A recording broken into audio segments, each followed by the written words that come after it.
Okay, I can still see people moving, so that's good. Can you see my slides? I can see them perfectly. Right. Okay. Let's hope BT isn't having an issue tonight. So this talk is writing cross-platform games with MonoGame and .NET. It's a bit of a mouthful. It's a brand new talk. I've literally just written it, literally. Normally, when I write a new talk, I guinea pig it with my user group, Derby Developers, but we've got the user group on hiatus at the moment. Sort of decision that we all made as leaders of the group, just because lockdown was stressful, so we didn't want to have to run a user group. So that means you're all my guinea group. So congratulations. So I mostly write courses for Pluralsight and also write a load of courses for Skillshare. Been doing this for quite a few years now. So I've got 22 courses on Pluralsight and 14 on Skillshare. And got a new course coming out soon, which is great. I won't bore you with that. So I want to start by looking back, because I'm in my 40s. And when you're in your 40s, you tend to look back at things you did when you was a kid. And the games industry was actually a big part of what I did in my earlier years. So a lot of people tend to know me these days because of working at banks and doing Pluralsight and speaking and all of that. But that really was not where I saw my trajectory when I was younger. So I started out in games when I was 15 or 16 with a good friend of mine, Chris, and somehow by writing a game on the Amiga 1200, we managed to get a publishing contract with a small publisher called GKS Design. And I've got a small interview you can see on the screen now from Amiga Power back in 1994, I think it was. So quite a few years ago.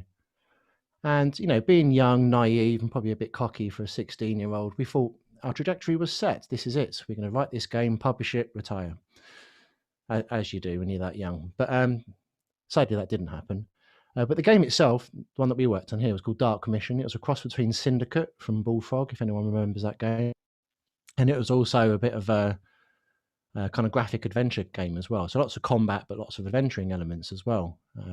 Heavily influenced by Aliens. In fact, we completely ripped off Aliens because we were massive fans of the film. So we borrowed heavily from that. And you can see the main character down the bottom there, sort of in a manga anime style, but also looks like Rodney from Only Fools and Horses. But this is something that we worked on. But sadly, at the time we was working on this, Commodore decided in their infinite wisdom that they were going to go bust, which caused us a bit of a problem because I didn't actually know how to code for any other platforms at the time. I was Amiga only. So when you're a one platform kind of person and the person who owns the platform goes out of business, that kind of triggers certain exit clauses in contracts, which is a bit annoying. So I went to university. At the time, I saw that as, the fallback strategy going to uni. It was about when I just finished college, when all this started happening. But then when I was at uni, I got an opportunity to go work for a company called Argonaut Software in London. So some people might have heard of these from Star Fox and the Super FX chip in the Super Nintendo. But I did other games like Croc, Legend of the Gobos, Alien Resurrection, Red Dog, and lots of other games like that. So I spent quite a few years working with them. And when I got to the end of my placement year, they actually turned around to me and said, "We like you. Do you want to jack this university thing in and come work for us?" Yeah, of course. Who wouldn't? Getting into a company like that was really, really hard. So at the time I thought, okay, well, university's got me the job. That's kind of what university does. It gets you in the industry, doesn't it? And it done that. So I didn't really see the need to complete year 4, which probably was a bit silly looking back, but that's what I did. From there, I went on to core design in Derby. So that's when I finally moved up to the Midlands, back in year 2000, actually, 20 years ago. Jesus. And when I was working there, I was working on a launch title game for the Xbox, the original Xbox. It was a game called Race Nation, which sadly never came out. But my job was to write race AI for the opponent cars. So it was lots of like calculating race lines and sort of trying to accelerate a car around a track, which was quite cool. So I did projects for them, stuff for IDOS, and then I moved to a company called Criterion Studios. Most of you have probably heard of Criterion from the game Burnout, which is one of their sort of popular franchises. But Criterion had kind of two parts in. They had the game studio, which done games like Burnout, Black, and other things like that. But they also had a technical side, a research side, which produced a renderware. Well, they produced a middleware system called Renderware, which was a cross-platform rendering library, which allowed you to, write the code, not quite once, but write one block of code and it would run on PlayStation 2, Xbox, GameCube at the time, although at that time we wasn't allowed to call it GameCube, it was called Dolphin. So it's basically a cross-platform rendering system. EA, I'll talk a bit more about some of the things I was doing there in a minute, but EA bought out Criterion Studios, which was kind of weird. So overnight, I suddenly gone from working from this small developer to working for Electronic Arts, which was not a particularly pleasant company to work for. So I left, and I finished up my stint or my tour of duty in the games industry working for a company called Full Fat Productions, who were in Coventry at the time. So they used to mostly do handheld games. They're probably more famous now for doing mobile games like Flick Golf and stuff like that. Cracking company, but it was in Coventry, so commuting from Derby to Coventry every day starts to take its toll on you. So a few of the things I worked on, just because they were fun. So on top left there, you've got Croc Legend of the Gobos. It's kind of a Super Mario clone on Game Boy Color. My job on that was level design and writing the actual editor, which takes in all the game assets, all of the tiles, lets the designers build out the levels and put, like gems and boxes and stuff all over it. And then what I had in there was a feature where it basically compiled all of the game assets down into Z80 assembler. So the 32 by 32 blocks would get chopped down into 8 by 8 blocks, everything deduplicated, palettes all sorted out, and then rendered into assembler, which was quite fun. That's kind of my first game that I ever worked on that got published. The next one along is Alien Resurrection, which is probably the most doomed game I've ever worked on in my life. It was supposed to be out for the film, Alien Resurrection. It was about a year late. It was an absolute disaster. I didn't work on the actual game, but I was drafted in on the last 2 months of Panic to help fix bugs. That was fun. Don't think I was ever credited on that, thankfully, because the game was absolutely terrible. Also did a few other things. So the Nintendo 3DS port of Sid Meier's Pirates, the PSP version of Sid Meier's Pirates. Game on the bottom left there, which never came out, was called Black and White Creatures on the Nintendo DS. Real shame it didn't come out. So Black and White, if you're familiar with it, is the Lionhead Studios IP. We were 2 months away from completion. The last job we had to do was European and Japanese localization, but the company that had the license from Lionhead at the time went bust, and so did the contract to publish the game. And sadly, we couldn't rekindle the contract. So sitting on someone's hard drive somewhere is the complete version of that game, which never got released. Just a crying shame. And then just the last game that I ever worked on was called Sims Pets on the Nintendo DS. This was an interesting game. We did this at Full Fat Productions. EA got in touch and said, basically, we want you to rip off Nintendogs, pretty much their exact words, in the game world of The Sims, and you've got 9 months to do it, to get it on the shelves. Now, bearing in mind, it takes 6 to 8 weeks to manufacture the cartridges and actually distribute them to the warehouses. That was quite a short time span to get the game done, but we did it.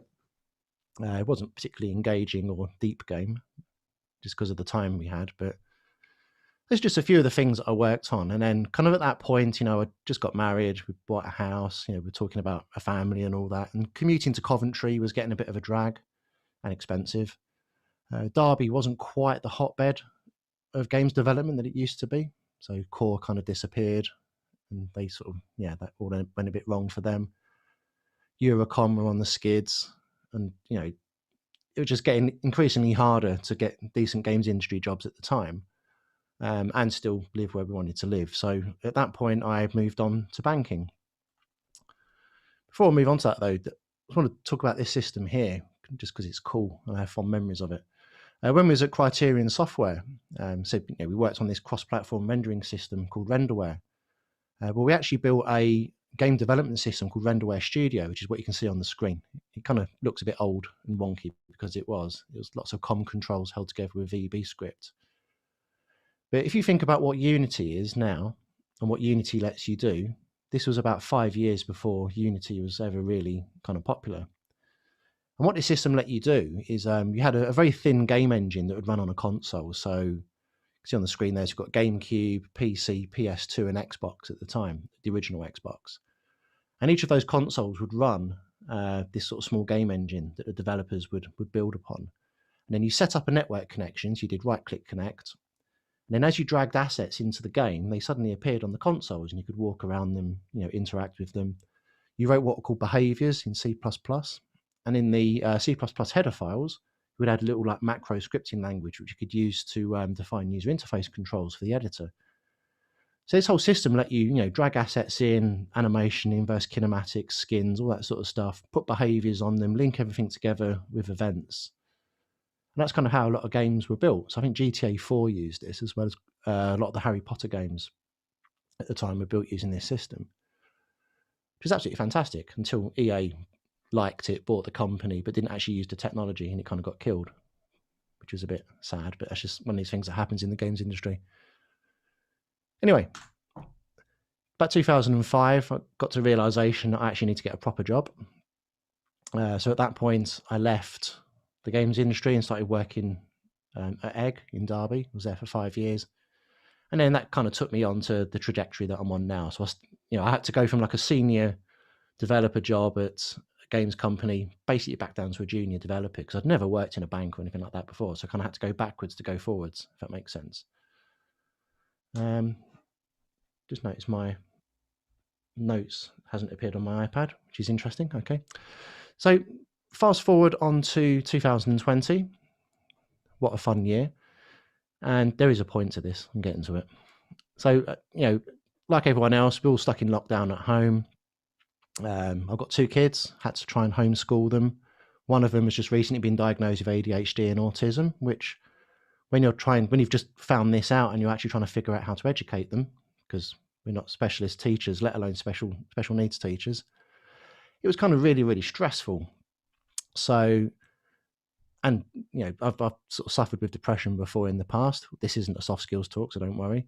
But one of my ways of dealing with depression that works for me is that I have to build something. I have to create something. So I have to have this thing in the distance that I'm working on that's creative, that I can focus on. So when things are a bit crap, I can just focus on this one thing. That's kind of how I deal with stuff, and that's kind of how I've always dealt with stuff. And that's exactly why I'm here now doing this talk, because I sort of thought, let's just try and build something that's completely different to what I normally do in my current job, because that kind of keeps me sane. Yes, that was kind of the light bulb moment. I'm just going to try and figure out why. Just bear with me a second, because my slides are not showing up. I can't see the presenter view. Okay.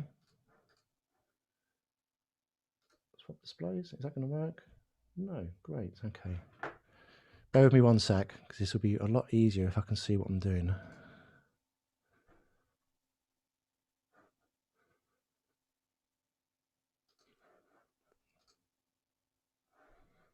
Okay, right, that's not going to work. Fine. Technology, who would have it? Oh my God, where's the screen gone?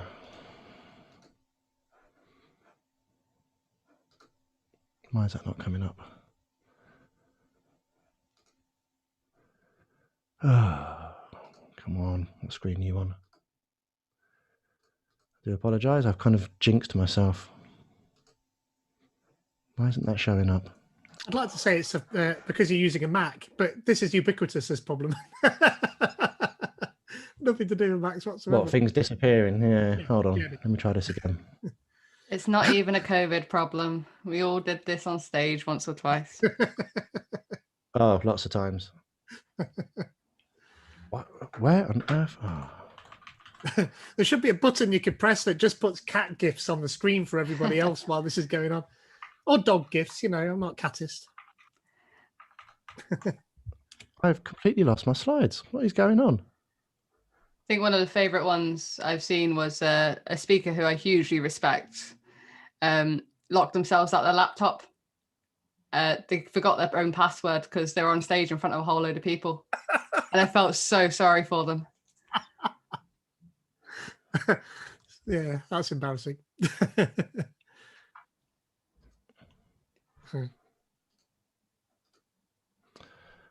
That's what you've got it. Here somewhere. Why isn't it coming all desktops, isn't it? You just selected all desktops there a second ago, so it should be on everything. How odd. Yeah. Oh, right. Close down Visual Studio.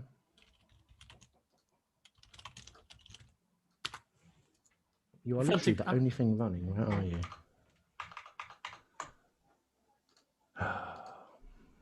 Oh God, I've just Googled it, and it can open off screen sometimes.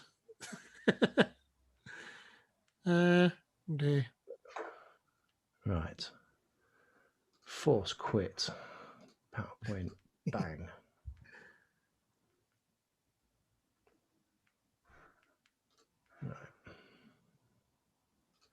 It's nice to see you still get Microsoft error reporting popping up on a Mac as well.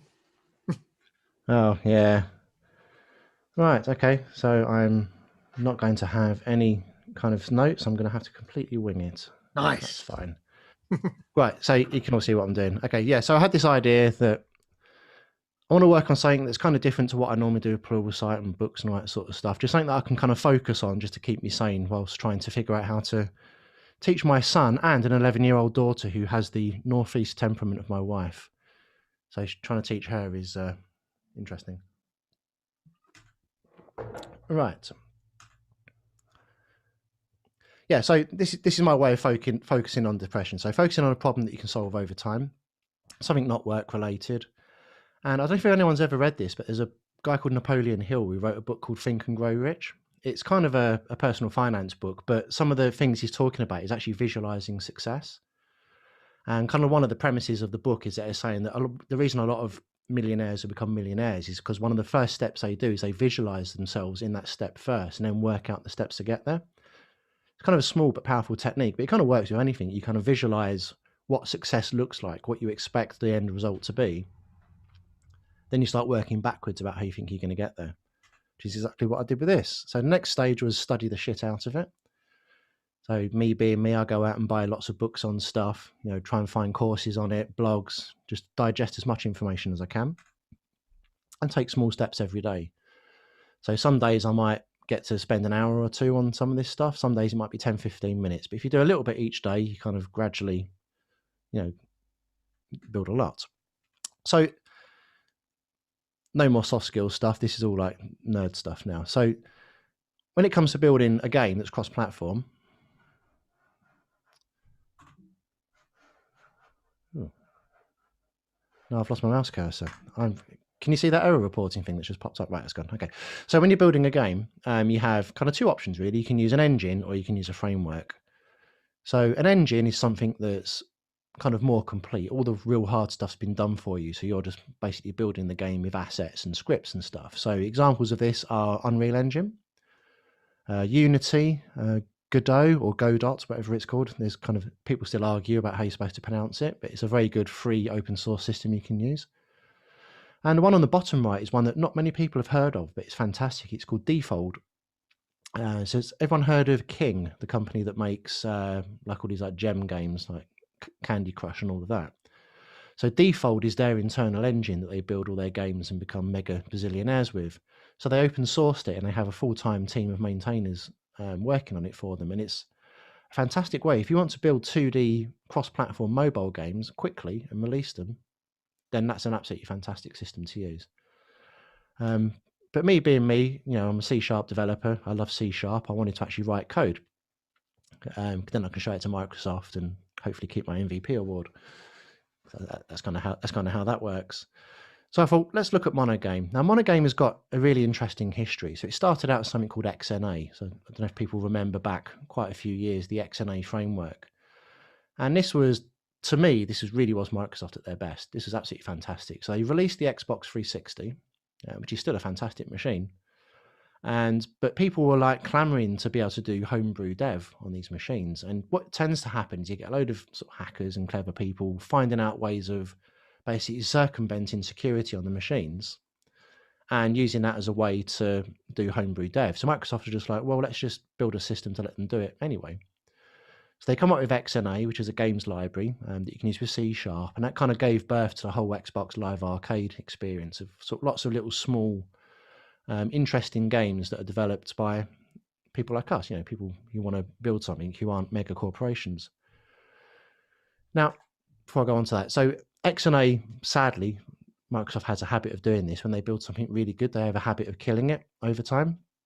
So that's exactly what they did with XNA. But people were really keen on using it. So open source group basically started up and they thought, well, let's build our own version. It uses exactly the same interfaces. So it's pretty much a carbon copy because they didn't have the original code because Microsoft wasn't as free and open as they were back then. So they decided to build their own version, which is MonoGame. And MonoGame has been around for a very long time. I remember looking at it when it first came out, thinking, "Oh yeah, that's cute." Didn't really think it'd ever go anywhere. But when I started to look at doing this project during lockdown, I kind of looked back at it and thought, "Oh my god, this is actually a really big thing at the moment." And probably one of the most popular games, which people may have heard of, is Stardew Valley. Now, Stardew Valley was written in MonoGame. The developer built it in C#, MonoGame, built all the art assets himself. And now this game is available on, PC, Mac. Is it available on the Switch now? I think it's available on the Switch and probably lots of other platforms as well. But it's all MonoGame and C#, which is fantastic. So the website, monogame.net, is kind of where you go to get started. So if we look at some of the stuff on the screen here, so, it leverages C# and other .NET languages on the Microsoft and Mono platforms. Cross-platforms, it currently supports iOS, Android, Mac OS, Linux, Windows, PS4, PS Vita, and Xbox One and Switch. So if that gives you quite a lot of choice. It's all open source, so if you want to dive into the code, you can do. And it's got a pretty vibrant community around it, which is good. Now, MonoGame does let you do 3D, but it's not the same as another games engine. It literally gives you a way of drawing triangles and assigning textures, and then you're pretty much on your own from that point on. So to keep my sanity, I was like, actual photograph of me during lockdown. I was like, let's stick to 2D for my sanity, because I love retro games. I do still like 2D games, so we'll keep it to 2D just to make things easier. Now, a framework like MonoGame gives you basically a few basic features. It doesn't do a lot, but what it does well. So it gives you screen rasterization. So if you have a bitmap of a sprite or a background, you tell it to render it, it will render it. It has a basic asset pipeline. So it has a way of converting assets from paint packages and sound and music and putting it into a format that's compatible with MonoGame. So there's a little tool they provide for doing that. It lets you access input handlers, so keyboard, controller, and mouse. It can play sound effects and music, and it has a basic maths library. So it's quite basic what it does, but it's everything you need. And then on top of that, you want to build your engine. So these are kind of the things that I had to focus on. So we've got a scene graph, which I'll talk about more later, collision detection, sprites and animation, font rendering, internal messaging system, UI controls, and game and scene state management. So they're kind of the bits on top that you need to build, and the exciting bits, I think. So once you've installed MonoGame, so I demo on a Mac, although clearly tonight that seems to be a bad idea. But obviously it works on Windows and Visual Studio as well. Now, when you do File New, Create Solution, it gives you an option here, so you can create a cross-platform desktop app. So what that means is it creates something that will work on Mac and Windows, and it uses OpenGL as its renderer. If you're Windows only, then you can do the bottom one, and that does DirectX. Or you can do Android and iPad and iPhone. So I created an engine called, well, you have to give everything a fancy name, don't you, for GitHub. So I called it Exogame 2D. There is a GitHub address where you can play with it. So I'll quickly show you that now. Though maybe quitting my slides is going to be a bit scary. Where's my mouse gone?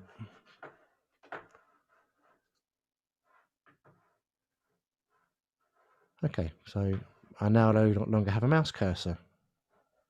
Brilliant. Okay. Oh, do you know what? Let's stay in slides. It's safer. My computer is definitely fighting against me tonight. Where's the swap? Your mouse cursor came back though. Yeah. And then I don't know why. Some positives. To finish with slides, we'll go back and look at the GitHub repo. So I built a few small little projects over lockdown. One of them was kind of a little riff on Nintendo's Duck Hunt. So if anyone ever had the original NES console where you had the little gun, it was a Duck Hunt game. So that's what you can see up there. I'll hopefully be able to show you that. And I did another one, which was a little version of Conway's Game of Life. Did that as kind of a little homage to Conway, who sadly succumbed to COVID earlier in the year. So quite sad when I found that out. So I spent a weekend just making a little Conway's Game of Life tribute to him, which was really good fun. It's a really fantastic system. Okay, so let's look at Hello World. Let's see if my computer's actually going to let me switch to anything other than slides. So it all started with Hello World. Oh, we have a mouse cursor. Good. And I need to reload my project.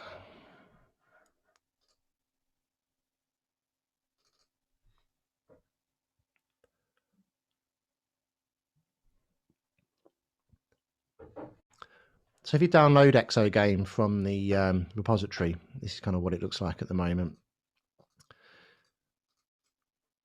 Usual caveats apply. This is kind of work in progress. There are some stinkers in there which I still need to fix. I was hoping to fix them before tonight, but never got around to it. I'm not going to tell you what they are, but there are a few coding horrors in there which I'm not proud of. But it's a personal project. It doesn't really matter. It's not a commercial venture. So I've got it split into 3 sections. So we've got the engine, which is kind of the stuff I've written on top of the framework. Some game examples, so Duck Attack and Game of Life. I shall attempt to run them in a moment. I'm not sure what Zoom's going to say about that. And then I've started writing a series of tutorials just in case anyone actually does want to play around with it. So let's try this out. So we've got a tutorial here. This is my Hello World. So the main entry point is main. I have a class here called Game Loop, which inherits from a class called Game, which is an XNA or MonoGame class. And all you do is you call game.run.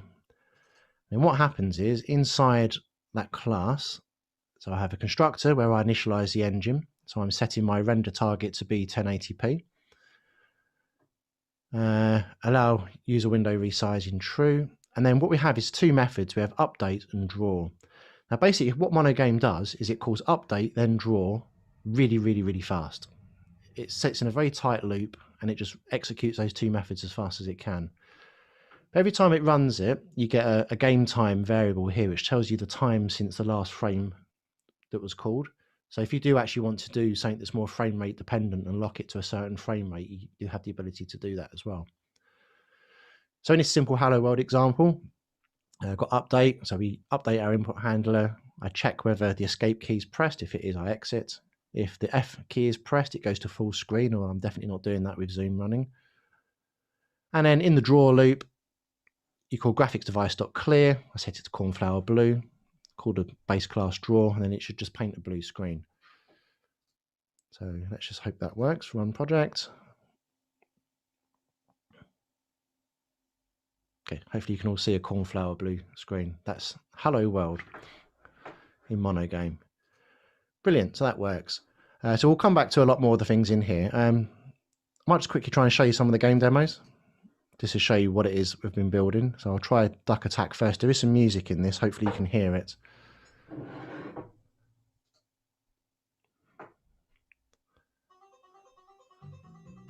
Can you hear the music? Bit of angry banjo music. Okay. So one of the things I built was a Windows UI system, very similar to WinForms in how it works. So I've got some basic controls. So level 1.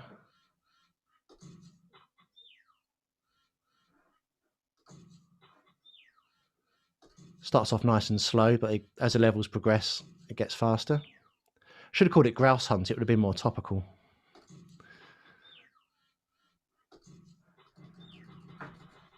I'm now out of ammo, so the birds will just fly away. Yes, it's a very, very, very basic game, but the reason I chose this game is because there's lots of interesting components that make a good first game with an engine. So you've got animated sprites, you've got movements, you've got all the mouse interaction stuff, and then I've got a messaging system that sends messages in between different aspects of the game, which I'll talk about later. So it's actually, whilst it's a simple game, it actually uses quite a lot of interesting parts of the engine to actually make quite a good first game. So let's exit that. The next one is the Game of Life demo. I tweaked it slightly from Conway's rules, so I've now got life expectancy on the cells. So the longer the cells are, they gradually fade out and die, just because it makes it look nice. So if I just try and draw something with the mouse, I don't know, I'm not a very good artist. So if I draw a little picture, some vampire teeth, okay.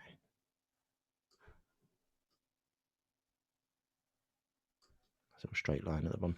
Okay, so if I try and then run the simulation, you'll see the sort of the Conway's rules take over and it just kind of all morphs. don't know how smooth that's coming across for you, but you can see some of the cells fade out.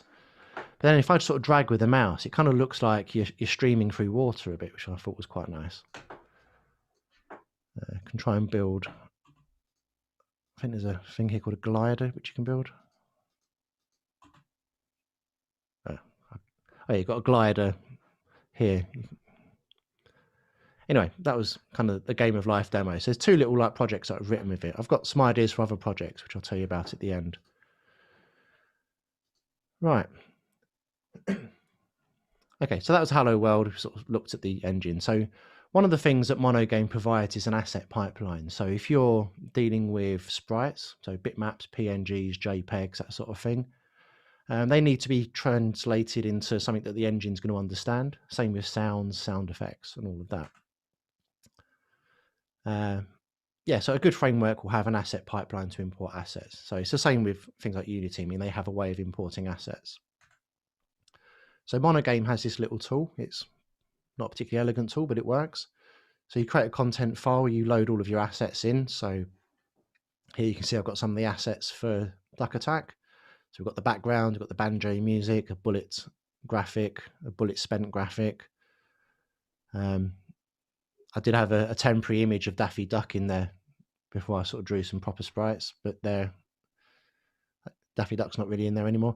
But then what you do is you put those assets in, you hit build, it creates a series of game files, and then in your engine, when you want to load up an asset, you just literally call it by its lowercase name here. So you just say load background, and then that loads that asset up. So the way a framework like this works is it's basically a very tight game loop, as just demonstrated. There's two methods that get called over and over again very, very quickly. So ideally, you want to maintain those methods being called at least 60 times a second to get a 60 FPS frame rate.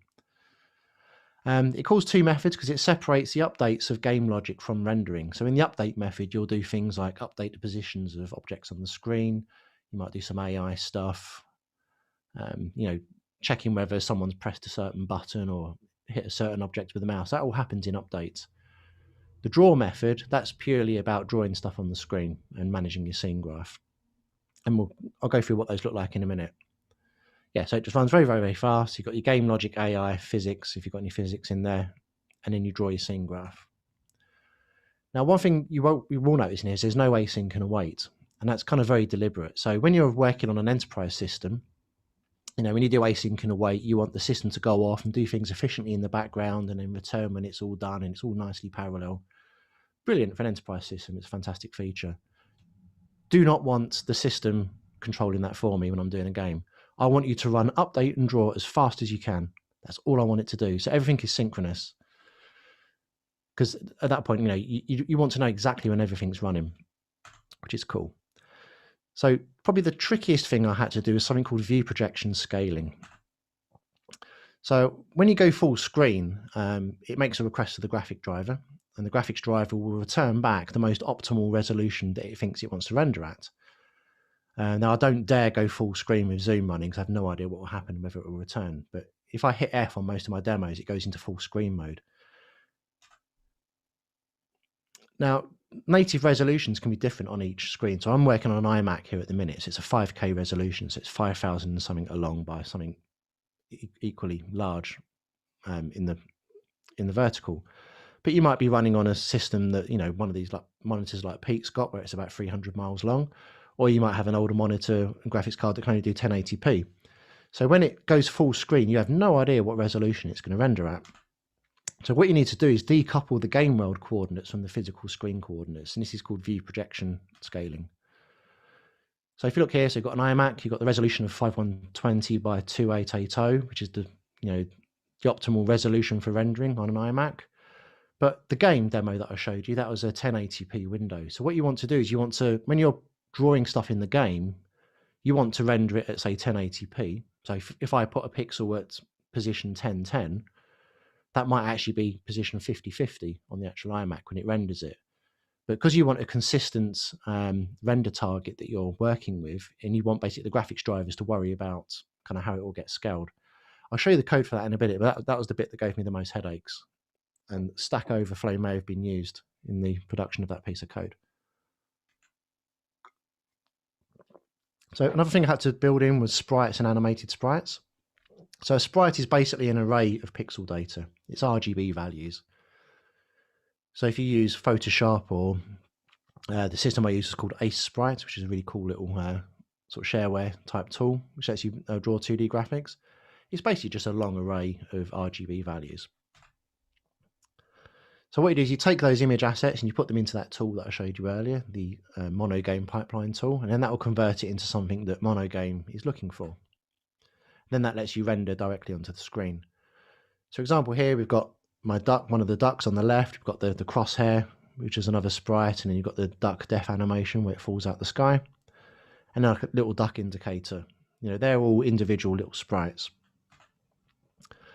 But games look a bit boring if you don't do animation, so I had to kind of write an animation system on top of that as well. And it's really quite simple. It just has the animation system. Basically, you load up a list of sprites, then you tell it how you want to play. So in this case, you can play linear or you can do ping pong. So linear, it will go like sprite 1, 2, 3, 1, 2, 3, 1, 2, 3.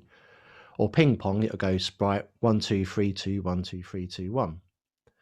So you tell it which way you want to play it. You tell it what speed you want it to run at in the game speed. And then you can just tell it to start and stop. So it's really quite simple how it works. And I'll kind of show you those classes in a moment. So another feature, actually no, let's kind of have a look at that now actually. Otherwise I'll forget. So in the Exogame 2D library, sort of class library, this is kind of where all the magic happens. So the main class is engine. This is where we set everything up. So we have our world size, things like sprite scaling. So all of the really scary stuff for doing that viewport scaling is kind of in here. So there's some methods that get hooked into the rendering pipeline. Where are they? Yeah, so apply resolution settings. So this is all the stuff here that does all of that kind of behind the scenes scaling of the viewport and calculating the viewport size. I'd like to say that I worked all that out by myself, but I had to kind of do a bit of Googling and try and work out the best way of doing it. Because one of the complaints of MonoGame is that this is actually not really documented on how to do it, but you do kind of need it if you want to do a full screen game. So I worked all that out.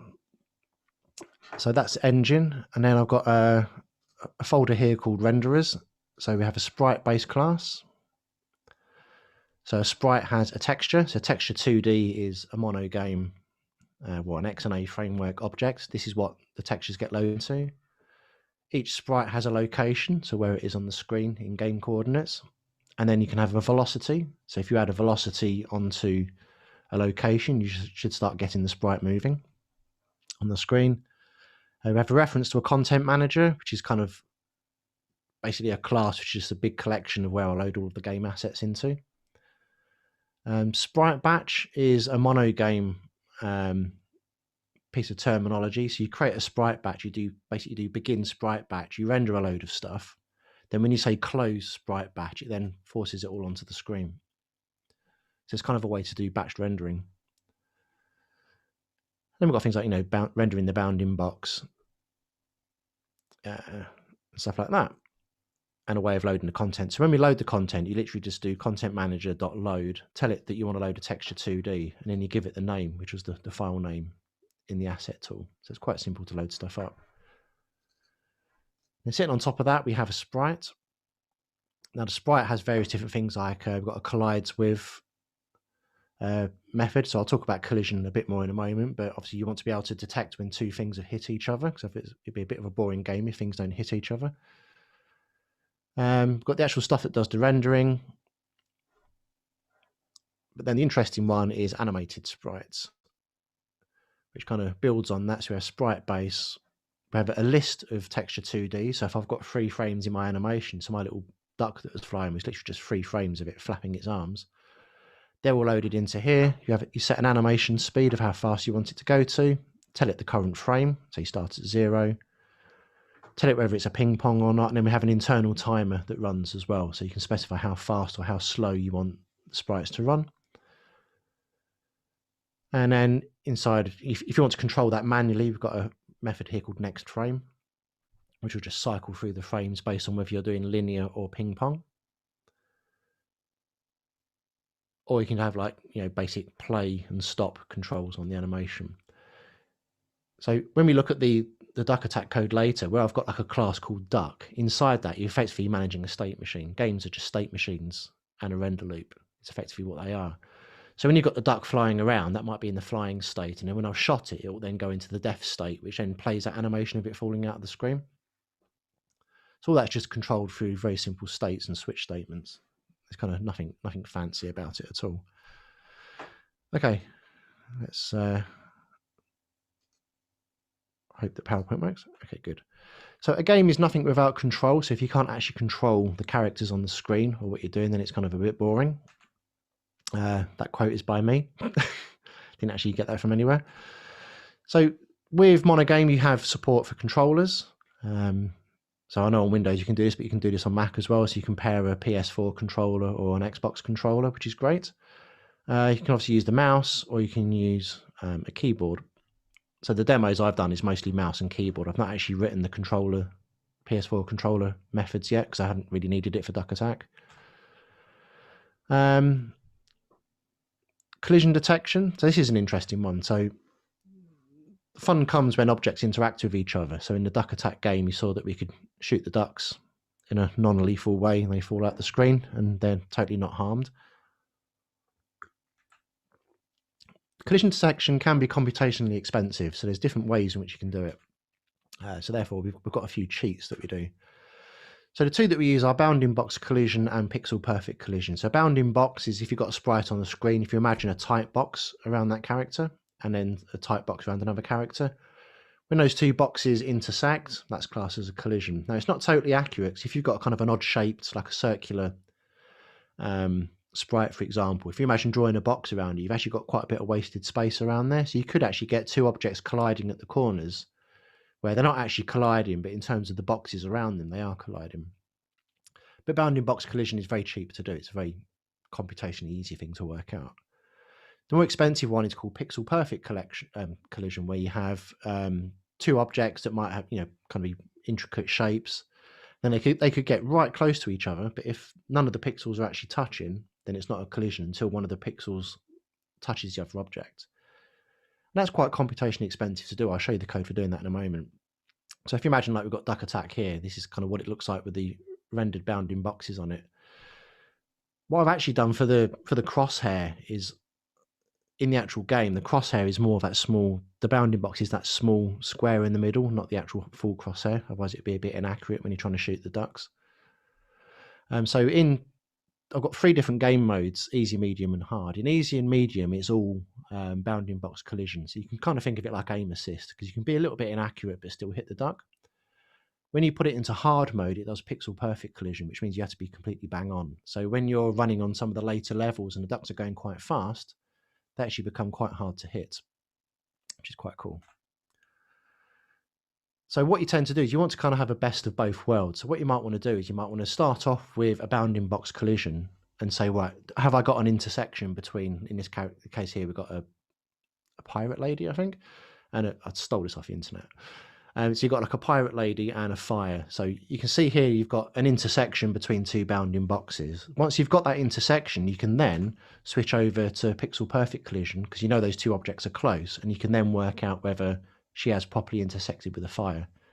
So that's kind of a cheap way you can do it. So you use bounding box as your catch-all, or like your first state. And when you've got a collision between two objects, you can then do pixel perfect if you want to after that. So let me try and find that. So I've got a thing here called a collision manager. And when I talk about how I manage scenes in a moment, it's become a bit more apparent. But when I add objects into a scene, I also put them into a kind of a global static collision manager. It's effectively just a dictionary of sprite names and a reference to their sprites. So at any point in the game, I can just say, is collision duck crosshair? And it will just, instead of it having to walk all the scene graph and do lots of expensive stuff, it just looks in this global registry and says, get me the duck, get me the crosshair. Is there a collision on the bounding box? Bounding box.intersects. If it returns true, great. You can go and do something. So whilst it may seem a bit hacky having this kind of global manager of something, it actually gets a lot of the computation time quite down. So you don't want to be walking a complex scene graph of objects trying to work out who's touched who. it's much easier just to know which objects are likely to touch, pull out a reference from a global dictionary and just check whether they've intersected. The way the pixel perfect stuff works is it first checks whether we have a bounding box intersection. If it does, it then has this method here called collides with.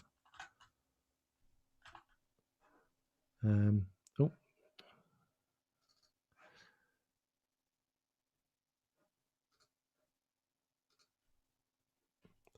the way this works, and it is quite complex in how it does, so the larger the sprite, the slower this is going to be, but it effectively has to extract all of the color data and position data for each of the sprites. It then runs through a loop, working out whether any of the pixels from one sprite are actually covering one of the other sprites on the screen. So it's quite slow. So if you have two massive, two objects which cover an entire 1080p screen, you want them to kind of touch each other, it can potentially get quite slow if you've got a lot of them going on. So you do need to do a bit of a trade-off about whether you do really need to do pixel perfect collision or whether bounding box is sufficient. And a lot of times bounding box is kind of sufficient for what you want. Okay. Okay, so scene management. So a scene is a bit like a room. If you think of a room and you've got a load of objects in it, so it's kind of like a collection of objects. So you want those objects to move around and interact with each other. So if we take a typical scene, I've got one here called Duck Hunt Scene. Now the way the scene manager works in this engine is you actually have 5 different layers that you can assign sprites to. And what it will do is it will render everything in sprite layer 1 first, then everything in layer 2, layer 3, layer 4, level 5. So you can kind of think of it as kind of like a Z order in which things are being rendered, which is quite useful. So in Duck Hunt or Duck Attack, in layer 1 we have the background. So that's kind of the nice grassy scene in the background. Then we have the ducks in layer 2. In layer 3 we have the scoreboard, the duck counter and the bullet counter. In layer 5 we have the crosshair, the thing you move around with the mouse. And in layer 5 we have the billboard. The billboard is the thing that slides down and says level 1 and then slides back up. So if you think about it in the order that it's rendered, so the background will always be rendered first. So anything that comes after that will be visible on top of the background. So then the next most important thing is the ducks. But if a duck flies underneath the scoreboard or the duck counter, you'd expect the duck counter and the scoreboard to be on top of the ducks, which is why I've done it that way. I thought it looked a bit odd when it's the other way around. So in the engine, when you create a scene, you basically have to assign a render level to each object that goes into it. And so basically that means everything in level 1 will get rendered first, level 2 rendered next. This actually makes it quite cool for doing things like parallax scrolling, which is kind of one of the tasks I've got in this game. So I was going to split the background into different levels and pretend like the farmer's in kind of a car. So you might have the clouds in the background on a lower level, sort of rendering a lot slower. And then you might have sort of 2 or 3 different levels of foreground, which will render at different speeds. And that kind of gives that parallax scrolling feeling. So a good way of doing that, especially if you've got details of trees on some of the layers, is that you might render the sky on the back layer going really slow. Then you might have the next layer, which actually has some tree detail on it, but actually rendering at a different speed. So it should actually let you do some quite interesting parallax scrolling effects. Again, if you're doing like a platform game, you'd have maybe the sky rendering in the background and then buildings on the next level and then the platforms on level 3 and then maybe a little Mario style character on level 4, for example. So just make sure that things that are supposed to be in front of another object actually appear in front of that object. The scene manager also has this collision manager that I mentioned just a minute ago as well. So as you add objects into each layer, they also get added into the collision manager for that scene. So that just means that if I'm the crosshair and I want to work out if I've done a collision event with one of the ducks, I don't have to walk through all of these objects in the scenes to work out if I've done that, because that's slow. You don't want to be doing too much stuff in your render loop. So what you do is you just go to the collision manager and say, duck 1 crosshair, have I got a collision? Yes. Okay, let's do something about that. So it's kind of a little trick just to get things rendering a bit faster. And again, levels or layers 1 to 5 render as quickly as you can in the update loop. So if we look, just move the gallery view out of the way. So if we look in here, we have a scene management folder. So in the scene, this is a bit crap. I've kind of done them as, I've only got 5 layers and I've done like a separate list for each layer. I know there's better ways of doing that. I shouldn't be limited to 5 layers. I should be able to have as many as I want, but I was kind of in a rush when I wrote this bit, and I think I was trying to argue with my daughter about maths homework at the time. So I kind of took a few shortcuts. So I do know that. So add sprite to layer. You just give it a layer enum value, and that adds it into the correct list, but it also adds it into the collision manager as well. So we add it into the layers here. You can also remove objects from layers, because if you shoot a duck, you probably want to remove it from the layer because you're not going to render it anymore. So the render scene, literally it goes through, it just iterates through layer 1 first, then it iterates through layer 2, then layer 3 and layer 4, just calling render on each of the objects in there at the time. And then a similar thing for updates. So if you think in terms of the duck, you're trying to render the sprite and calculate the animation frame to play. But in its update loop, you're working out how fast is it going, what direction is it going. If you hit the side of the wall and you want the duck to turn around, obviously you need to flip the horizontal axis of the duck. So things like that will happen in update. Okay, I've already shown you the collision manager, but yeah, so this collision manager lives inside the scene manager. So as you add objects into a scene in a particular layer, they each get added into a sprite dictionary here, and that just makes it easy. If I've got the crosshair and a duck, I want to know whether they've collided. I don't have to search through the scene graph. I just pull the objects out that I know about and then check if there's a collision. So it works quite nicely. Something I forgot to say at the beginning, actually, this is the engine I'm recreating here is something that me and my friend Charlie was building at Argonaut Software. So they had a system at the games company where a very small team could pitch a game idea, and if the management thought it was particularly good, they give you a small budget and about a month to work on a prototype. And then if they think the prototype's any good, you then try and pitch it to a publisher. So we was doing this game called Dino Ball. It's a sort of a dinosaur-based game, but it was basically like Speedball, if anyone remembers Speedball on the Amiga. So it was a top-down game. You got these little like cavemen running around, throwing like a severed head. Well, we actually had a severed head. We changed it to a ball at one point. So it's kind of like a football game, but with dinosaurs. 2D, it was on the PlayStation, the original PlayStation. So it was looking straight down effectively. But then we had 3D objects of like tusks coming out the ground. So as you moved around the 2D field, you actually had these kind of 3D tusks and rocks and boulders actually moving around. So the engine we built on that or what I'm building here is basically that engine that we built for that game, which is quite cool. Sadly, the game didn't get picked up by a publisher, which was a real shame because it was really good fun. You could have like dinosaurs swooping, like a pterodactyl swooping and sort of carry off one of your players and stuff like that.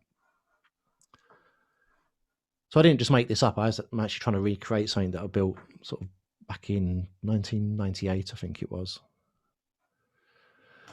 Okay, entity messaging.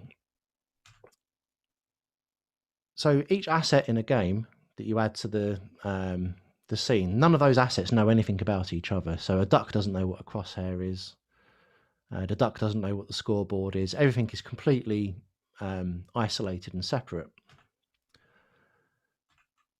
So you can kind of think of it as a bit like microservices running in a container. You've got these, separate computing units that is an asset in a game, but none of them know about each other. And I promise that is as enterprise as I'm going to go in this talk. So never go full enterprise in a games talk. So what the game has, that joke fell completely flat, didn't it? Never mind. So in the game, there's effectively a very simple messaging system built in. And it is very, very simple, but it's very powerful in what it does. Now, if anyone's ever used Unity or Godot or Unreal Engine, this is exactly the same as what you'd see in one of those. If you have a game asset and you want it to talk to another game asset and do something, you send a message to it. Now, the other way of doing it, of course, is you have very tight coupling in your code. And then obviously each object knows what the other objects are, and you just, duck, dot, die sort of thing. But obviously, as we all know, as experienced software developers, that's kind of where spaghetti code can start coming into play.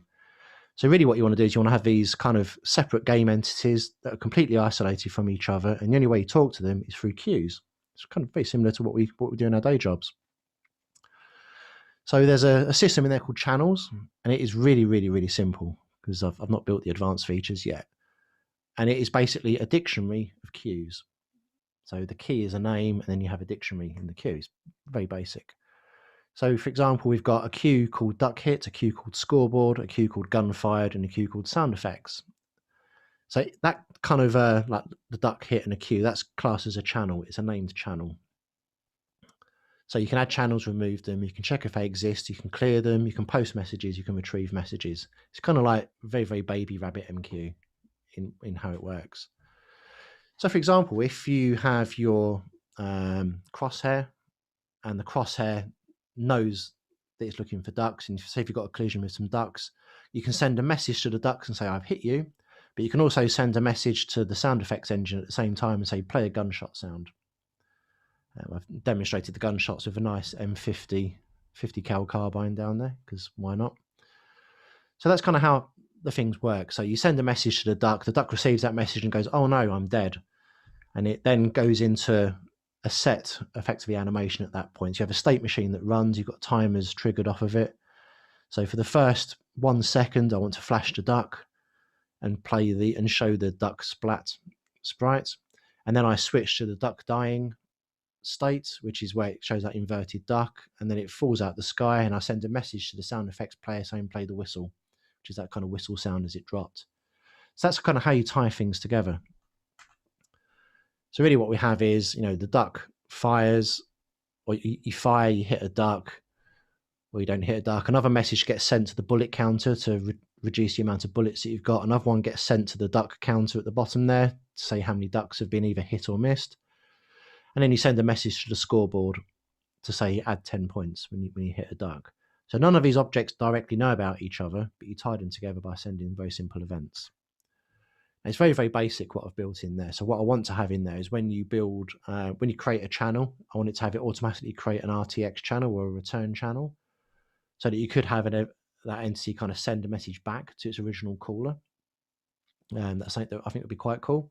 Didn't actually need it in the Duck Hunt game, which is why I haven't built it yet, but that kind of feels like it would be a good thing to do.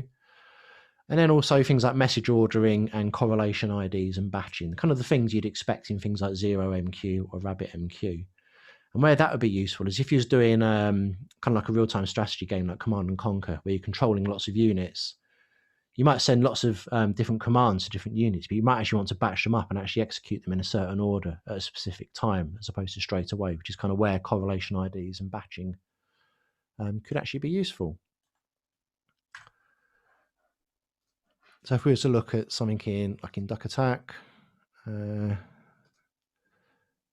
if we look in the Crosshair, so these game actors are, none of them really know about each other. So the Crosshair, it loads some sound effects, so the gun sound and the gun click. So the gun click is when you run out of ammo and just get that kind of click sound. In the update loop here, so for example, when you press the left mouse button to shoot, it posts a message to the gun fired event handler, and it also message, and it also posts a sound effects message which gets picked up by the sound effects system, so it knows when to play the sound effect. In Duck, in its update loop, where are we? Again, it has its own sound effects it loads in, so death, quacks, falling, and flapping. Couldn't really hear the flapping earlier, but it does do it. The update loop, we have a state machine. So all the ducks start in the start state. Basically, they're hidden at the bottom of the screen, so you can't see them. So when the level starts, they're all hidden off screen. Then after a timer triggers, it goes into the flying state. At that point, we can play the quacking and the flapping sound effects. And then we have, in the flying state, we can check a method here called shoot duck. So that this method here is basically looking for a collision with the crosshair. So it's not a complete separation of concerns. A duck knows that there is a crosshair. It just can't actually see or access that object directly. So here what it's doing is it's saying, is there a collision between the crosshair and this object's name? So that object might be duck1. If there is, return true. At which point, if you get a collision and you've got shots left, you can post a duck hit message.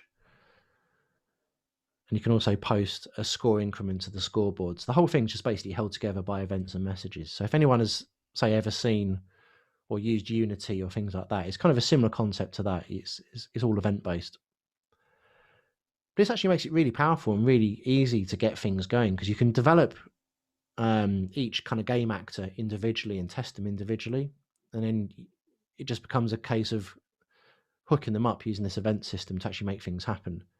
So the billboard that comes down and says, level 1, for example, the way that system works is you just send a message to it and you tell it to play and you tell it what the message is, and it has a preset loop where it scrolls down, waits a few seconds, then scrolls up and disappears.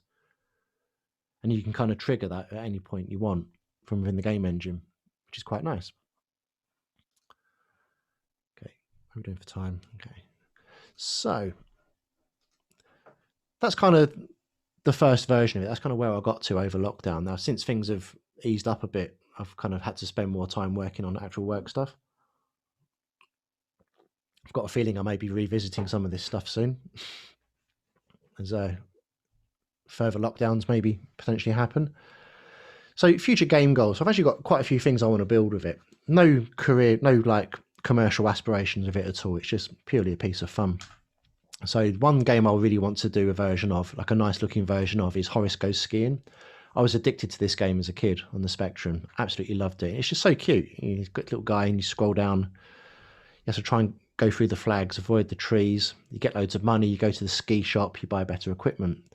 So I think it'd be kind of nice to sort of do a slightly more modern version of that. There's a game here that wasn't that big in the UK, but it was quite big in the US, called Number Munchers. It's an educational title. It was made by the company that made Oregon Trail, if anyone's played that. And it's an educational game. And the reason I want to do this one is because I think it'll actually be really useful helping my son with maths. As I say, he's got autism and ADHD, so typical teaching methods are not working as well. Whereas if you've got this little character that burps and farts every time you get the correct answer, I think that's kind of a bit more engaging for kids. So I want to do a little remake of that. It's nothing too complex. It should be a fairly simple game to write. I've also got an idea for a little business style simulator, similar style to Oregon Trail, which I want to do. So a big long list of games. And also really fancy revisiting my Dino Ball idea. I think I'm allowed to do it. I don't think Argonaut holds any rights to it anymore because they went bust. But I think that would be quite a fun little arcade game to do. And they're all possible with the game engine. Everything that we've built in there makes it possible to do. So you've got all the components for doing it. Events, sound effects, music, sprites, animated sprites, input handlers, kind of all of the basics that you need are there to basically pretty much write any kind of 2D game that you want. Sort of final thoughts. Not that I've got that many final thoughts, but as I said before, whether you do a game or anything like that, I think actually having a little project that you work on that's completely different to your day job is a really healthy thing to do.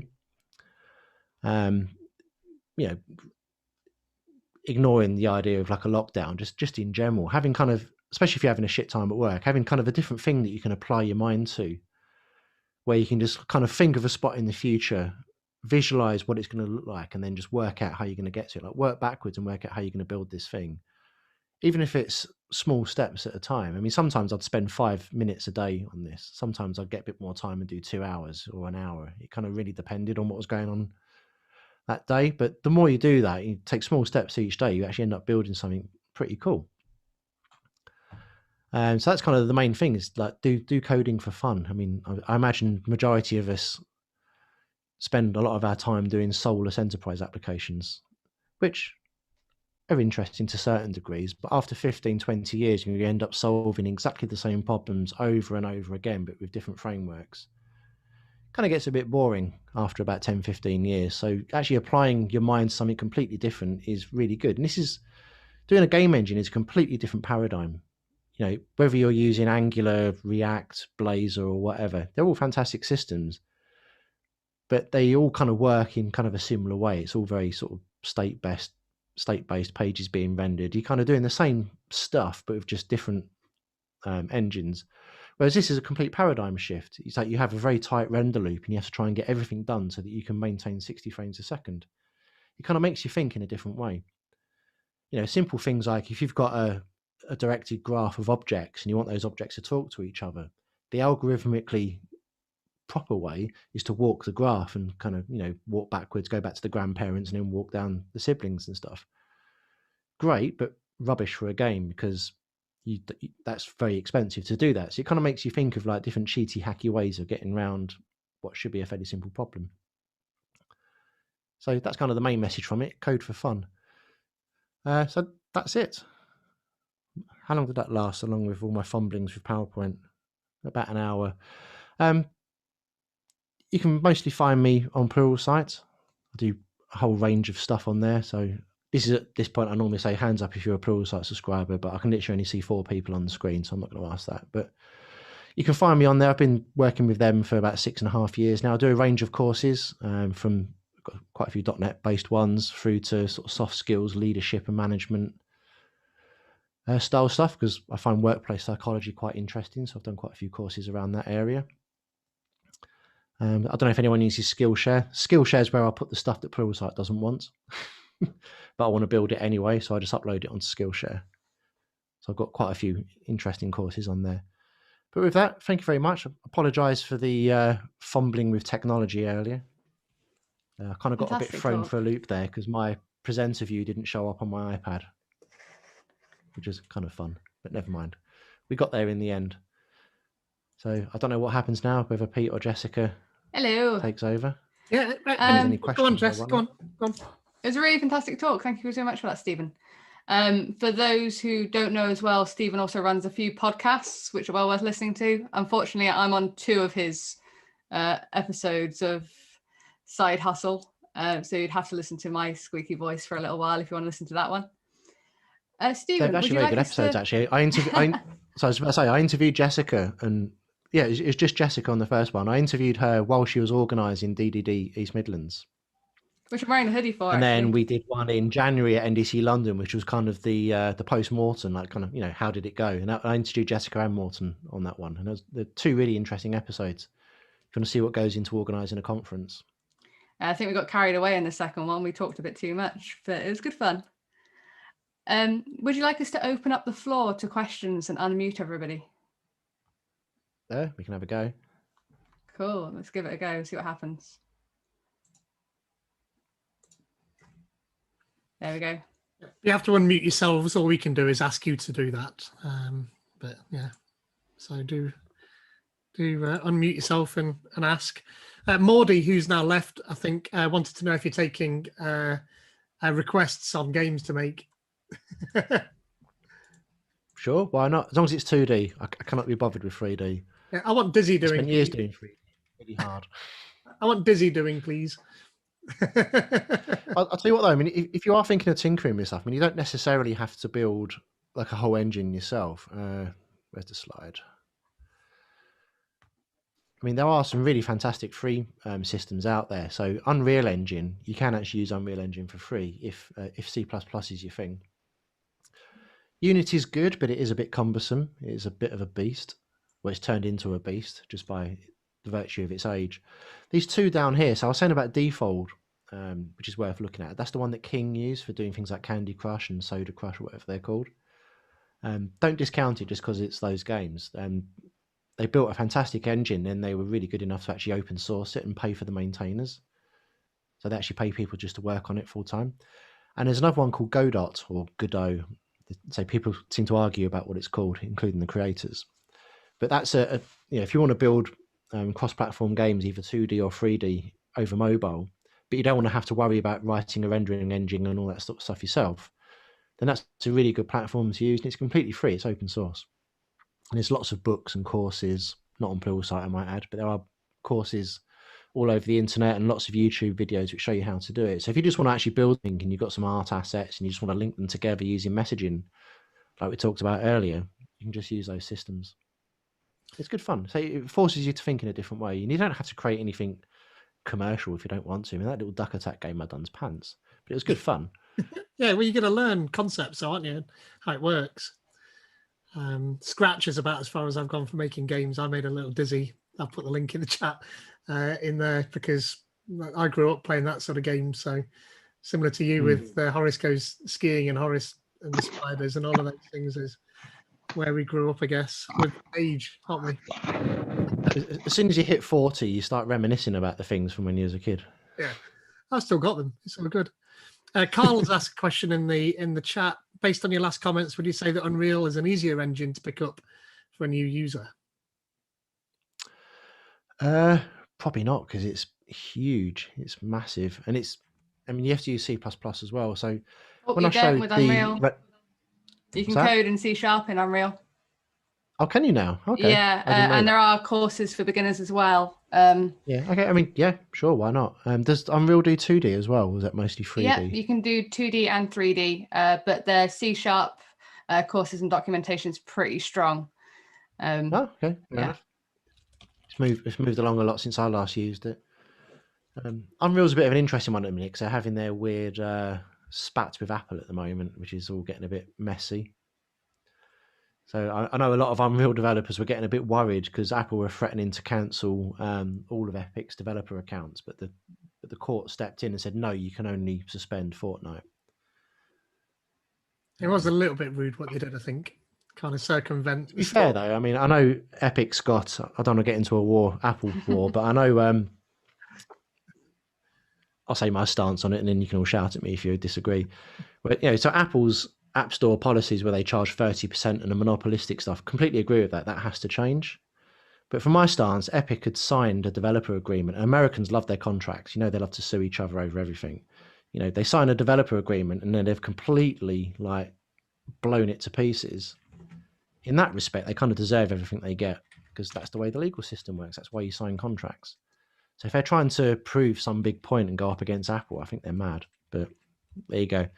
But a lot of Unreal developers were getting a bit worried at the minute because the developer certificates were on the cusp of being rescinded for Unreal as well. But I don't think that's actually happening at the moment. But yeah, I mean, if you can do C# in Unreal, that's great. Last time I looked at it. I only know because I've been doing it the last couple of weeks. Oh, cool. What have you been doing, Jess? Have you built anything with it? Nothing much yet. I've been trying to make a little 2D platformer in my spare time, just for a bit of fun. Oh, cool. Tony's Look forward to the talk. Have you tried using Phaser at all? Phaser? Phaser.io, isn't it? Yeah, JavaScript engine. JavaScript. No, I haven't. Okay, well, that's totally free. You can is put it a 2D? Yeah. What's a 2D thing in JavaScript? Yeah, just Google Phaser.io and you'll be there. Okay. There was a Tech Nottingham talk on that, workshop-y type talk on that, one of the first Tech Nottinghams I went to, actually. Right. It was quite good, that was. That must have been a while back now.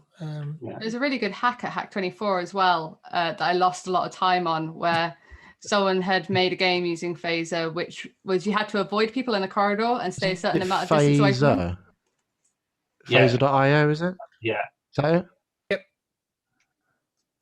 Yeah, it was like a COVID game before COVID happened. It was great.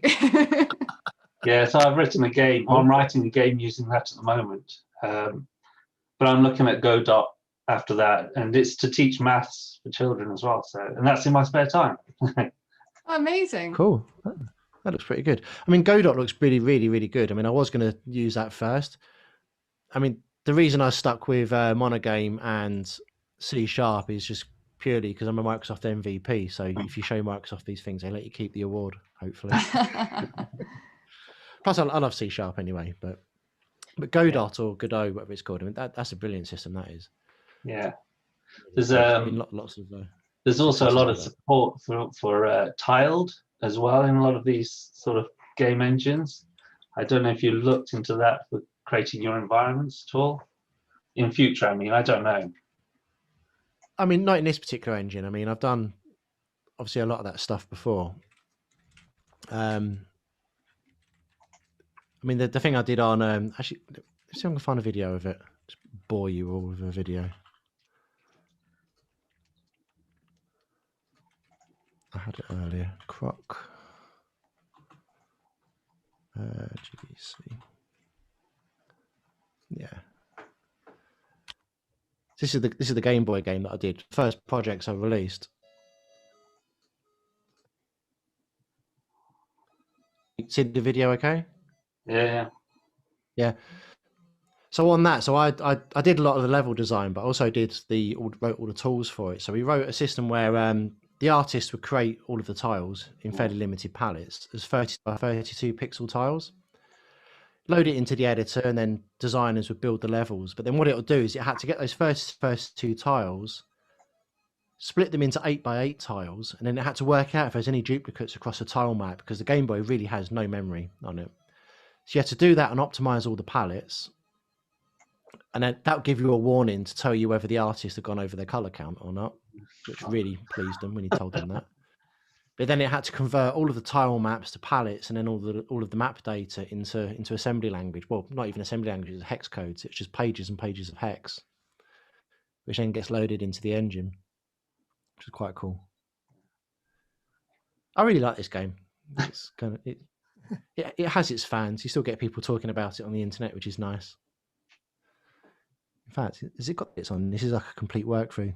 Some of the artwork was really good. So when I said about that game that I made when I was 16 with my friend Chris, so when I got the job at Argonauts, because Chris was basically my best friend when I was younger, or still is, and so I got him a job at Argonaut, managed to get him in. So he did the artwork for Croc. So we went from like as being 16-year-olds building this kind of like aliens-inspired game on the Amiga to actually working together at Argonaut, which was quite cool. And he still works in the games industry. He works for what they're called, Ninja Theory. Okay. He worked on that. My brain's gone blank now. They did a PL game that was kind of all about mental health. Can't remember the name of the game, but he was one of the lead animators on that. So he still works in the industry. He's got the credits in.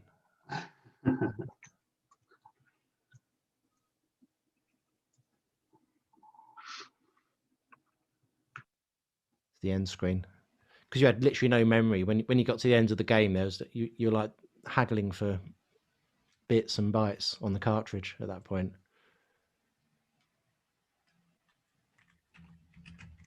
Oh yeah, that's me. Hey, testing. Map builders, me. Yay. And tools programming, me. Yeah, cool. Sorry, boring you. That's really cool. When was that? How old was that game? That would have been about 98, 99, I think. Oh, okay, cool. Very glad to see Croc there's a lot of originally Stardew was Valley fans. What's that? I was very glad to see there's a lot of Stardew Valley fans during your talk. Oh yeah, Stardew Valley. That's brilliant, and all written in MonoGame. Amazing game. Which is great.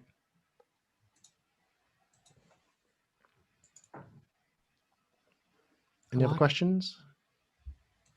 This all run. The thing I showed all runs on Windows as well, because when I created the project, I picked OpenGL as the renderer because it was easy. One thing to mention on that is if people are Mac users, when I mention OpenGL, they go, "Oh, hasn't Apple basically deleted OpenGL and got rid of it in favor of their Metal rendering engine?" Which technically they have, but what Apple's turned around and said is they're not getting rid of the existing OpenGL version under Mac OS. They're just not moving to the newer versions and going to Vulkan. So the older versions, which are perfectly fine for what we're doing here, is still staying. They're not getting rid of it. They're just not progressing to newer versions of OpenGL because they want people to use Metal, which is kind of their version of DirectX. So from looking on the forums for MonoGame, there is kind of talk about them actually producing Metal renderers for it. Because MonoGame will let you do 3D, it's just you have to do a lot more of the work yourself. So if you want texturing, mip mapping, decent lighting, specular highlighting, that sort of stuff, you have to kind of do a lot of that yourself. And there is actually a flight simulator that was written in MonoGame.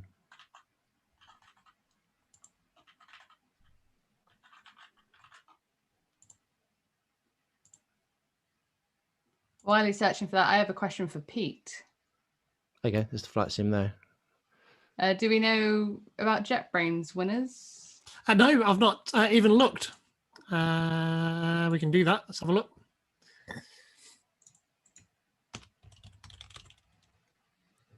have a look. Latest. A few people have tweeted. So let's have a look. Just make sure I'm not going to miss anybody. 1, 2, 3. 1, 2, 3, 4. I'm going to do this really scientifically. And Stephen, pick a number between 1 and 4. 3. 3. And that will be Speedy Narc on Joro550 on Twitter. Who is that? Oh, is he still there? Or she's still there, in fact. I don't know. Oh, yes, I know who that is. They're not online at the moment. That's okay. I can send them a message. Oh, well, congratulations. Yay. Yeah. Well done to Speedy Narc and Joro550. Oh, he is online. Sorry. He's in the chat. Oh, okay.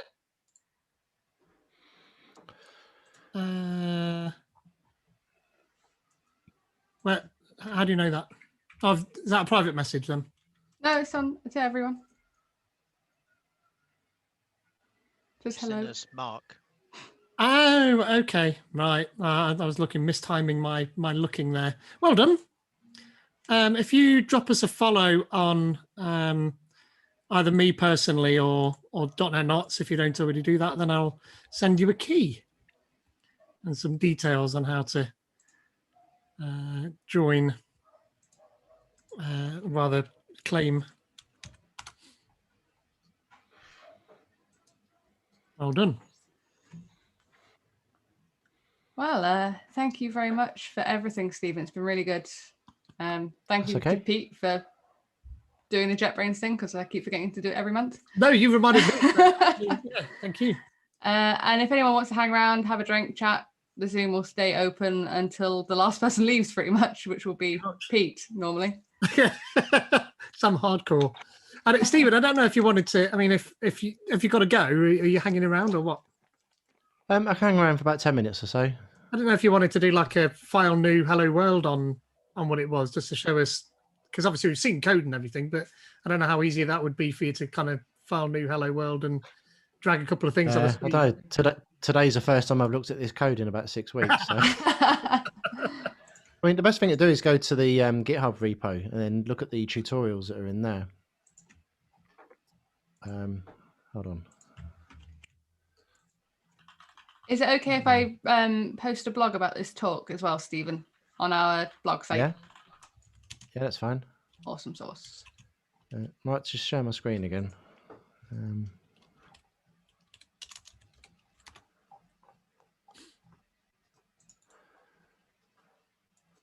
So on my GitHub repo, so github.com/StephenHaunts, there's Exogame 2D in there, so you can basically just clone or download the code from there.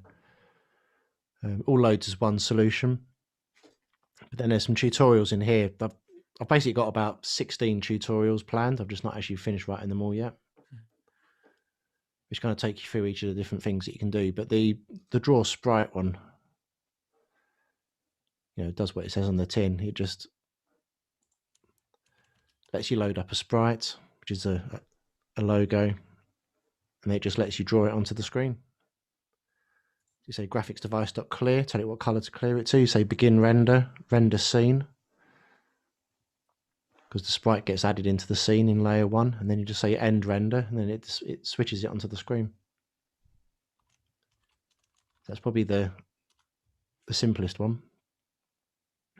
Happy days. If you didn't want to use my engine, you wanted to make your own thing, then there's loads of tutorials and documentation on monogame.net. But because they kept all of the same interfaces and API from XNA, if you find loads of XNA tutorials from like 15 years ago, they all still work because they kept it exactly the same as XNA, which is quite cool. Okay, I think I had a play with XNA way back in the dim and distant past. But I've not It's good because when they started Xbox Live Arcade back on the Xbox 360, you had to use XNA and C# to build the games on it. Yeah. That's quite cool. I think games like I think Fez was written in MonoGame in C#. If anyone's ever played Fez. Don't think so. It's the game that starts 2D and then it opens up and becomes all weird 3D. Yeah, it's a bit of a trippy Polygon, game. isn't it? That's the studio.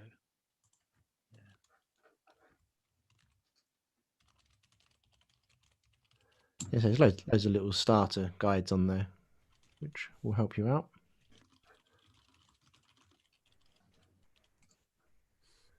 There seems to be a pretty good community around it as well.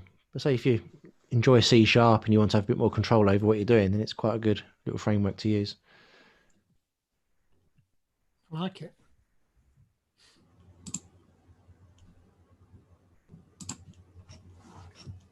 How easy is it? What sort of skills transfer between that and if you wanted to make the jump to 3D games in a different platform or framework or? I mean, you can do 3D with MonoGame. I just chose not to. Okay.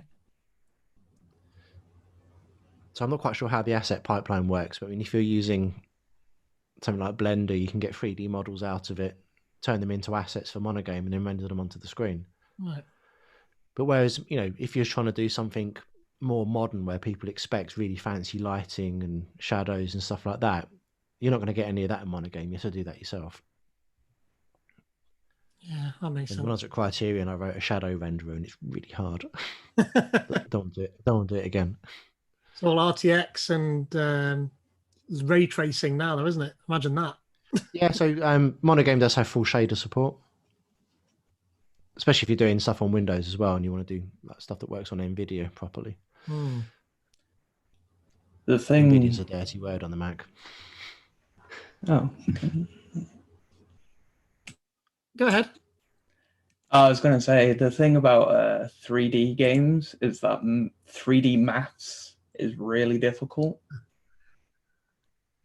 I can imagine. Yeah, I mean, MonoGame does give you a pretty good maths library. So if you're trying to cast a ray from one point to another and see if it intersects with an object, it has all those maths libraries built in, as well as all the matrix translation, multiplication, and scaling and all that sort of stuff. All that stuff is built into MonoGame.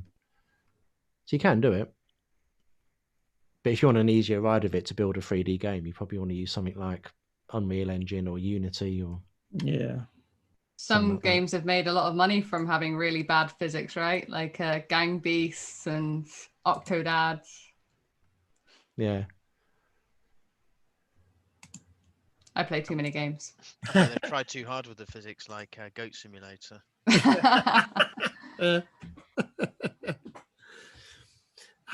Sorry if I missed this while you were giving your talk, Stephen. How do you work with maps and showing a great big long map? How does it? Is there like a viewport and you can move it across, or?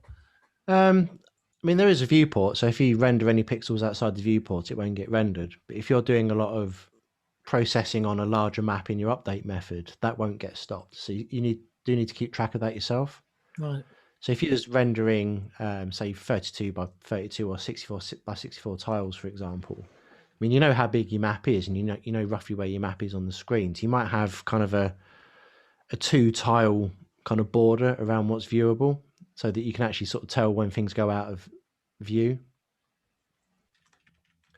But you'd have to keep track of that yourself. Right. Okay.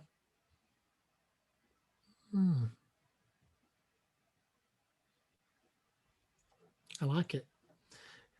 You never tempted to go back and do games programming as a line of work, or are you just happy doing your problem stuff? And I wouldn't get back into that industry. It's moved on far too fast from when I was in there. The thing is, I really enjoyed the work. Did not like the industry.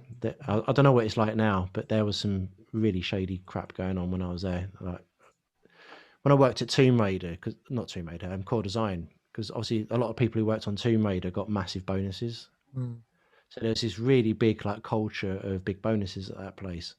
And I overheard, when you have your headphones on, but you're not actually listening to anything, but they think you're not listening. You overhear conversations about people trying to work out how to screw each other over on bonuses. It was so toxic. I mean, people go on about toxic work cultures now. It's like you have not seen anything like what the games industry was like in the early 2000s. because these companies were run by people that used to be testers or producers who've basically thought, oh, let's run a company, and they've managed to get a bunch of money to build a game, but they have no idea how to run a company. So some of these places back then were horrific to work at. I'm sure it's much better now, but back then, I mean, you talk about toxic work cultures, and some of the things I witnessed back in them days were, yeah. I won't say about some of the stuff that happened at Argonaut. Like the guy who runs it, Jez San, his dad was proper dodgy. He used to supply all sorts of interesting things to the development teams to keep them working through the night, allegedly. It was, yeah, there was all sorts of weird things that went on then. You're live on YouTube, don't forget, Stephen. There was a games company recently that it was published they were providing therapy to their games devs after the release of a certain game because of the hours they were working. So they paid for counselling afterwards. Yeah, I mean, back in the, I mean, that stuff was all part and parcel of working in the games industry. So when I was, in your early 20s, you didn't think anything of working 3 or 4 days in the office and taking naps under your desk.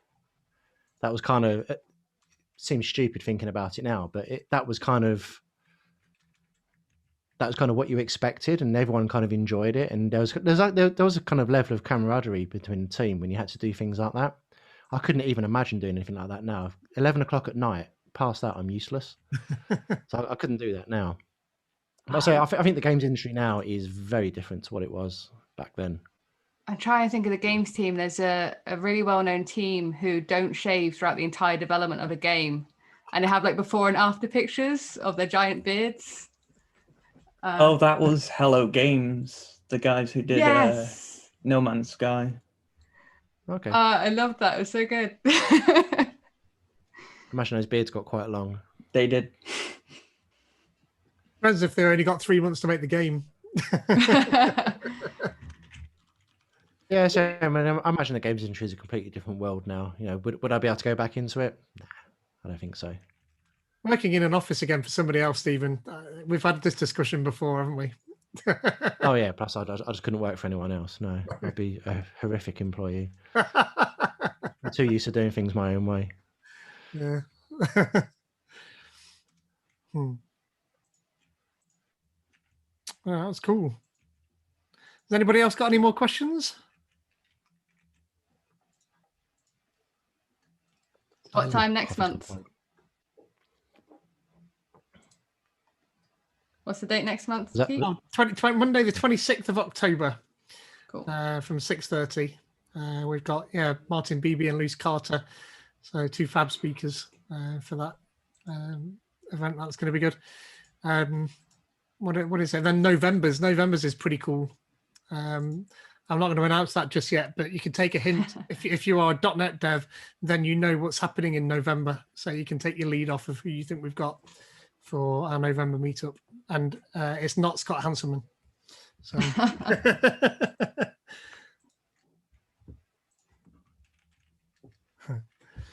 So that should be good. Oh, I guess that's that then. Should we wrap up for the evening? Yep, sounds good. Yeah, cool. Thanks a lot. Thank you all for coming. Yeah, thanks very much. Congrats again to, was it Jojo550 or can't quite remember your Twitter handle, but I'm winning the JetBrains license, and thanks to them for the free license there too. Thanks very much to Stephen for coming along and giving up his time to give the talk. Thanks to Jess for raising all of those issues and doing the Hacktoberfest stuff. Do please get involved with that. Not only is it good for Hacktoberfest, but we also get a website out of it. So we like that. If anyone can add issues as well, please do. I'm running out of inspiration. Yeah, anything you like. Maybe we need to have a little 2D game built into that, hey, Stephen? Maybe. See you all again next month. Look out for when I announce the thing on Meetup and sign up for that. So yeah, thanks very much. Oh, hold on, right? What's it over there? What was the GitHub? Carl's asking, what's the GitHub for the website? I will throw that into the chat now, and we'll tweet it as well and put it into Meetup. Sounds good. Thanks very much, everybody, for coming. There you go. I just posted it to chat. Cheers. Awesome. I express no warranty over the code. There's some humdingers in there which I need to get rid of. Yeah, like you say, it's not enterprise level stuff, is it? No. Just a bit of fun. Yeah, absolutely. Yeah, okay. Cool. Well, thanks for everyone coming along. Yeah, see you all again soon. Have a See good you evening. later. Cheers.